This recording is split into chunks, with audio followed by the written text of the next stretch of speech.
I'm joined by a man that needs no introduction, but I will give you one anyways. Just in case you don't know, Stephen A. Smith, a brand unto himself these days. I was here yesterday. I think you had maybe the biggest entourage of anyone that I saw come in here because everybody wants to know what is going on with your career. Well, first of all, it wasn't an entourage. I got a social media person and my personal assistant and bodyguard. Fans. The fans. Yes. I didn't know who these folks were, but I appreciate the love. Thank you so much. And it's always good to be here for the Super Bowl and all of that stuff. And in terms of branding, you know what?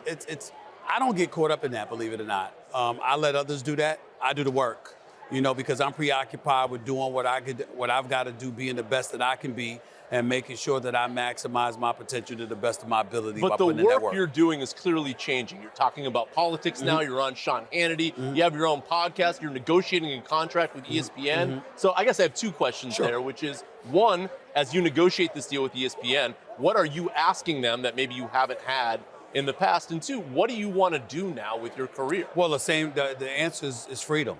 The freedom to explore and to extend myself to the kind of areas that I love to broach. I love talking politics. I love talking about, I don't even consider it politics. I consider it social commentary because I'm an American citizen. I'm a black man in America. We have a lot of challenges in my community. We have a lot of challenges as a nation.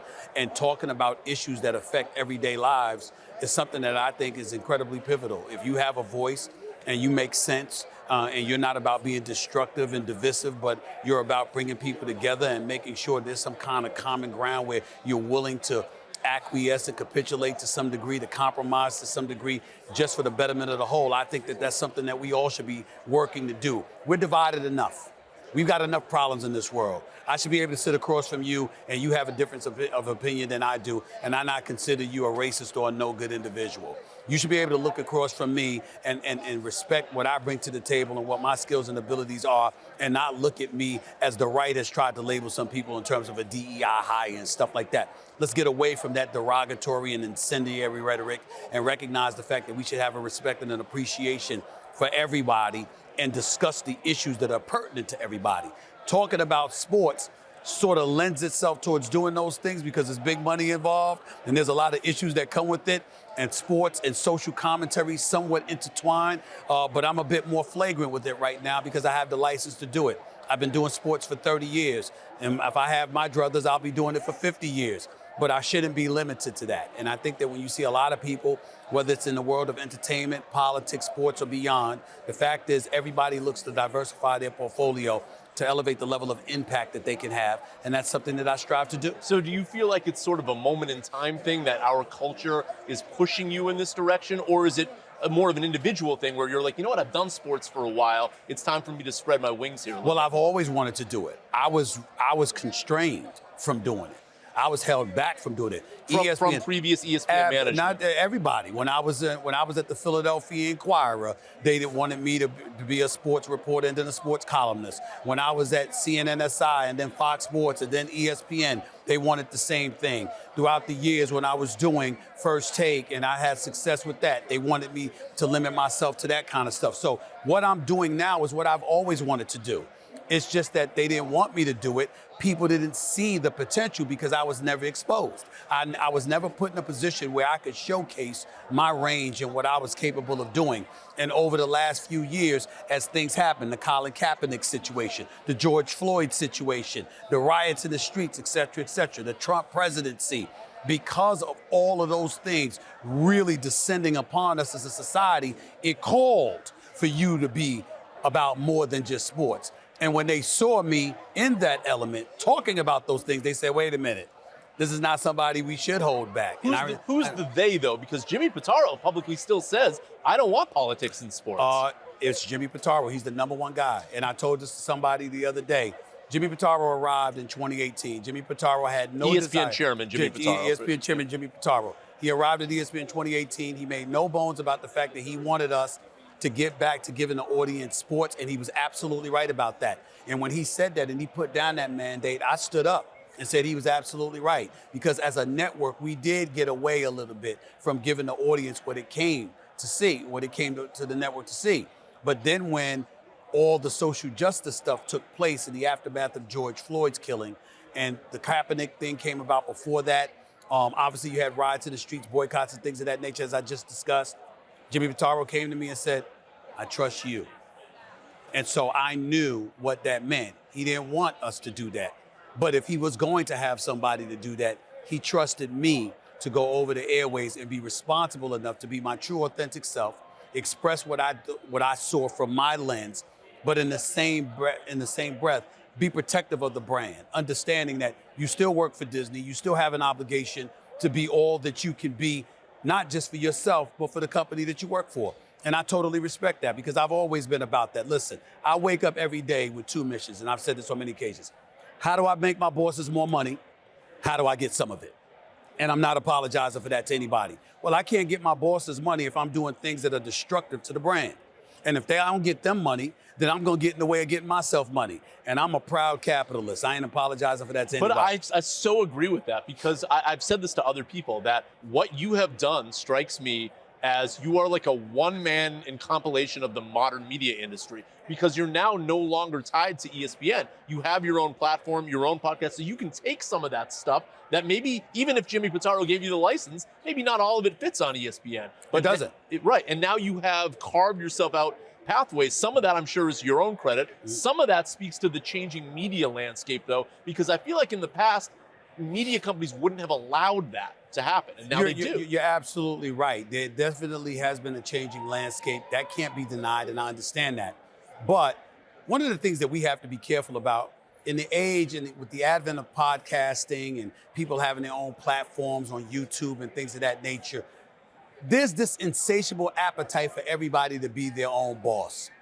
The thing that I hate about that is that they give the impression that they answer to no one. You always answer to somebody. You answer to advertisers and sponsors. You answer to your audience. Because you answer to your audience, because you answer to advertisers and sponsors, eventually capitulation comes into play for all of us. And to give the impression that that doesn't exist is just unintelligent. And I think that a lot of people that try to give that impression, I think it's false and it's leading people down a false road and a dark road because your comeuppance is going to arrive because you're going to recognize we all answer to somebody at some point. So I understand that. Knowing that, then I got to take into account, okay, for the purposes of working at ESPN and Walt Disney, who do I answer to? Most of all, it's two people. It's Jimmy Pitaro and it's Bob Iger. And I have great relationships with both of them.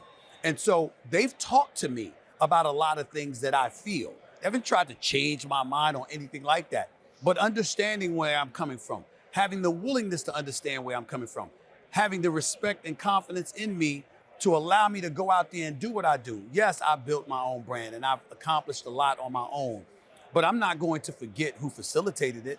I'm not going to forget who was gracious enough to trust me and to say, okay, you go out there and you do your thing, just don't forget us.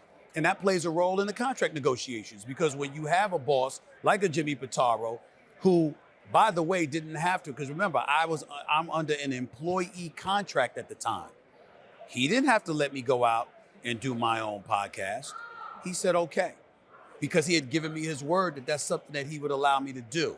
And I came to him a couple of years later and I said, now's the time that I want to do it. You promised me that I could do it. And he said, yes, I did.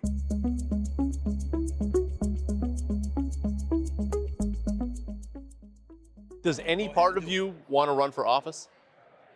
I wouldn't say that. I mean, the one thing I don't want to do is run for office. I wouldn't mind being in office, but running for it is a problem. I'm not one of those dudes that's great at shaking hands and kissing babies per se, and currying favor with politicians and donors and all. I'm not a beggar. That's not who I am. So I don't want to curry favor. Now, if you told me I could bypass all of that, and I can go up on that stage on national television for a presidential debate and to go against some of the people that I've seen, you name the time and place and I'll show up. You tell me that I could catapult to the White House and I could be in a position to affect millions upon millions of lives, not just in America, but the world over. Yeah, that's something that I would entertain. Not because I think I know more than any of those people. Not because I think I'm more knowledgeable.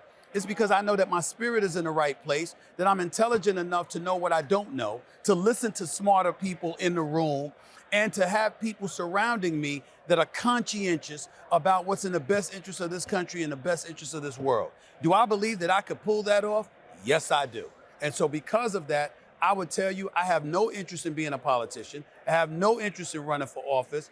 But if people came to me and my money was right and I didn't have anything to worry about, and they said, Stephen A., we just want you to be in the White House, because that's the only office I would be interested in. I wouldn't be interested in being one of 100 senators, and I damn sure wouldn't be interested in being one of 435 congressional figures. But if you told me that I could be the president of the United States of America, I'm not going to sit up there and tell you that I would not strongly entertain that. Yes, I would. Without running a campaign. No, I'm saying Right. I wouldn't want to. Right. I would. Okay. I know You'd that. have I know to. I'd have to, but I wouldn't Yeah. want to. That would be the dissuasive point. Gotcha. Me knowing that I'd have to campaign and run and beg for donors and politician support and so. Oh, I would want to throw up every day. I'd lose about 20 pounds a week from throwing up from having to do that stuff. Yeah. But if the end result is me being the president of the United States of America, yeah, I kind of like the thought of that. That would be nice. It will never happen. I don't believe it. But would I entertain it if they told me it was a real possibility? Hell yes.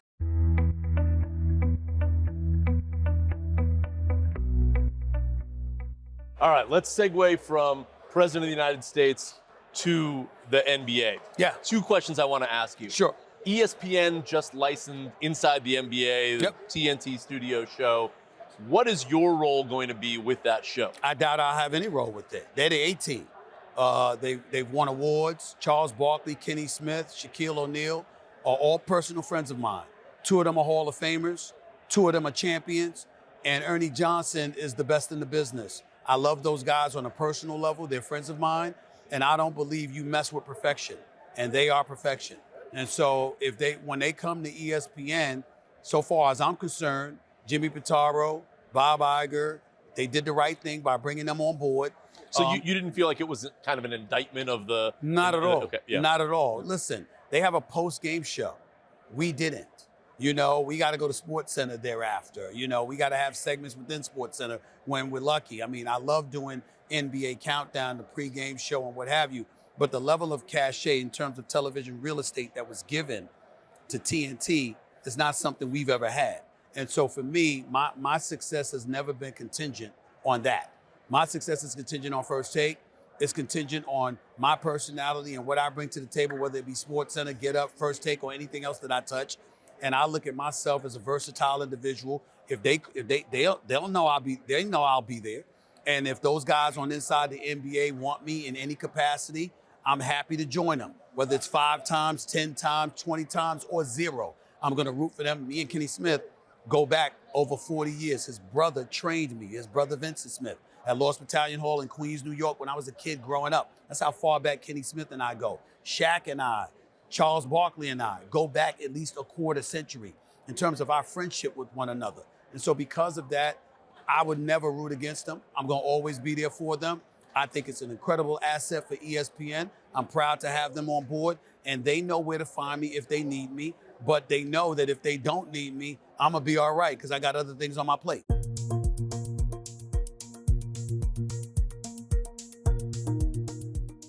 I want to hold my second NBA question for a second because you touched on something that I also want to ask you on, which is the other day I was on YouTube and I was watching back an old clip from NFL Primetime with Berman and Tom Jackson, and like it was still electric. And it Yes. got me thinking, like, has the ubiquity of all of these sports platforms in the modern era diluted the programming, not just on ESPN, but everywhere? Like I was watching that and I was starting to think to myself, have we regressed here? It's not that.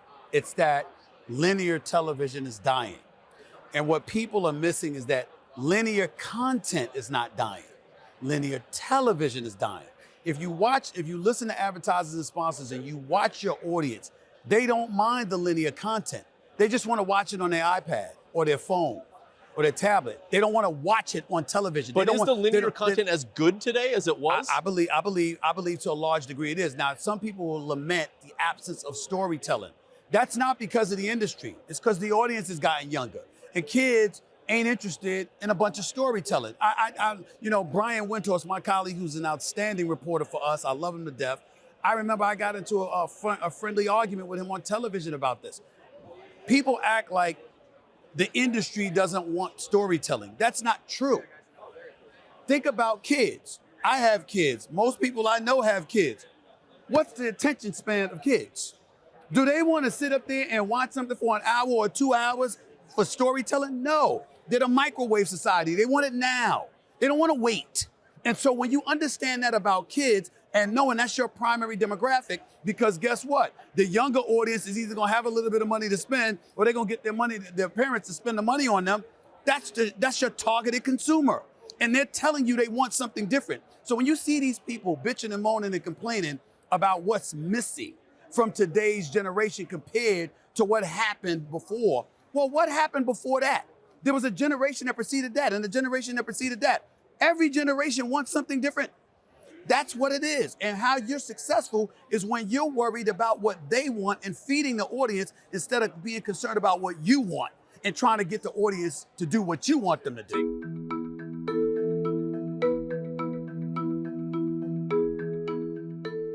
Take us behind the curtain a little bit because you touched on that friendly argument you had with Brian. You're sort of famous for debating on, is all that stuff organic or is some of it, hey, during the commercial break, hey, I'll take this position, you take this position? No, I never do that. Never. Anybody will tell you that. I don't play that game. The one thing I want you to look at me and know is that I mean what the hell I say. And I say what I mean. Now, obviously, that's not the case when I'm acting on General Hospital. Obviously, that's not the case when I'm just having fun and I let you know that I'm joking. But when I say something, I mean it. And it is what it is. It's not an argument. It's not something I'm going to lose sleep over. It's not something I'm going to go to bed and toss and turn over, or whatever. But if we're in the moment and you're asking me where I stand, I'm going to tell you. And that's just what it is. And if I'm wrong, I'll be corrected. And if I'm right, then I'll be right. But that's why I'm not shy about letting people know where I stand because it edifies me. Either you're going to agree with me or you're going to educate me as to why you don't. And by educating me as to why you don't, it elevates my level of sophistication because I've acquired more information.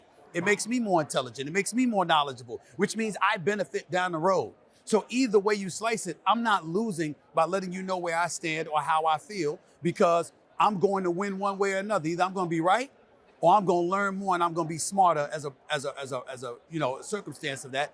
And I'll move on from there.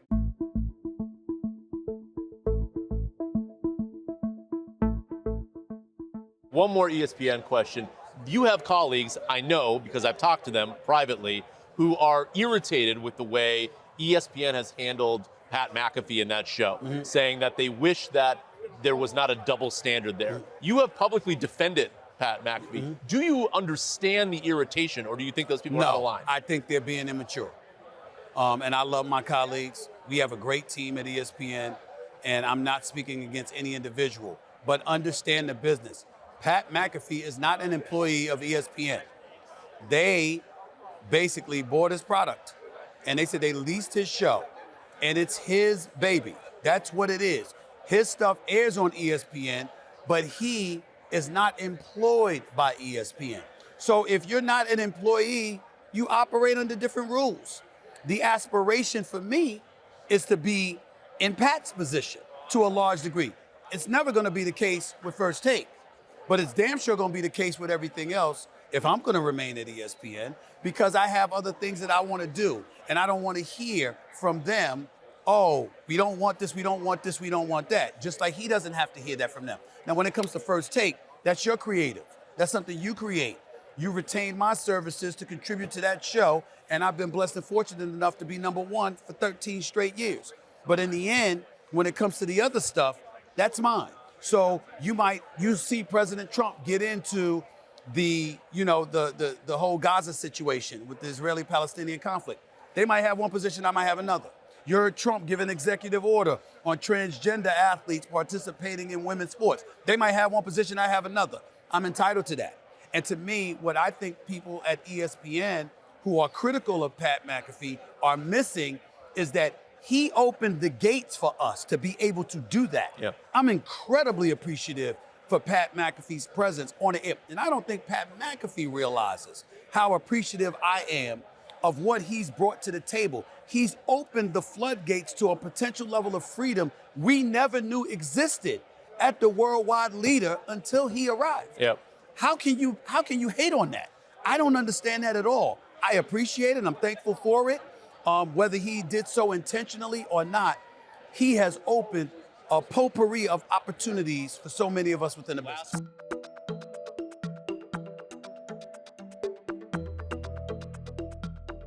Do the New York Knicks have a chance to win the title this season? No, because they don't have depth right now. I love Karl Anthony Towns. I love Jalen Brunson. You acquired Mikal Bridges. Unfortunately, you had to give up 5 picks to do it. I didn't like that. But the bottom line is that when you look at Cleveland's ascension, the young athletic talent that they have with size, with perimeter shooters, with an ability to defend. You look at the Boston Celtics as the reigning defending NBA champions. The New York Knicks need Mitchell Robinson back. And still, they would probably be a piece away. They'll be in the playoffs. They'll be formidable. I believe they'll get to the second round of the playoffs. But when you talk about them beating Cleveland or Boston, that's when the period arrives at that sentence. I don't believe they beat either of them this year, as presently constructed. Future President of the United States, Stephen A. Smith, thank you for joining us. I doubt that. Thank you. That's fine. All right.